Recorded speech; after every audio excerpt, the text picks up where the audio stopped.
शेतकरी मित्रांनो, आज आपण राजमाच्या प्लॉटवरती आलो होतो. इथे येण्याचं प्रमुख कारण म्हणजे आपण जर कधी बघितलं, जवळून कधी बघितलं तुम्ही, तर पूर्णतः इथं लाग लागलेला आहे ना, अशा शेंगा इथं आता पकडलेल्या आहे. शेंगा भरणीच्या अवस्थेमध्ये कुठली फवारणी घेतली गेली पाहिजे जेणेकरून आपल्या प्लॉटचं उत्पन्न वाढेल आणि शेंगाचा जो दाना आहे त्याचं वजन वाढू शकतं.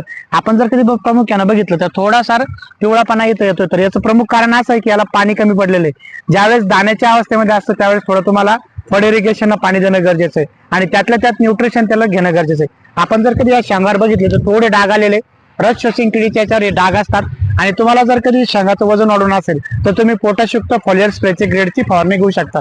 त्यामध्ये तुम्ही कुठलं घेतलं पाहिजे तर तुम्ही फ्रूट मॅजिकची फवारणी घेऊ शकता, जे की ॲग्रीसर्च येतं. ते नाही भेटलं तुम्हाला तर तुम्ही 5-15-45 घेऊ शकता किंवा ICL किंवा महाफीडचे जे पोटॅशयुक्त जे ग्रेड असतात फॉलियर स्प्रेचे तुम्ही फवारणी घेणं गरजेचे. तुम्ही जर कधी फ्रूट मॅजिक घेत असाल तर तुम्हाला प्रति लिटरसाठी 5 ग्राम फवारणी घ्यायची.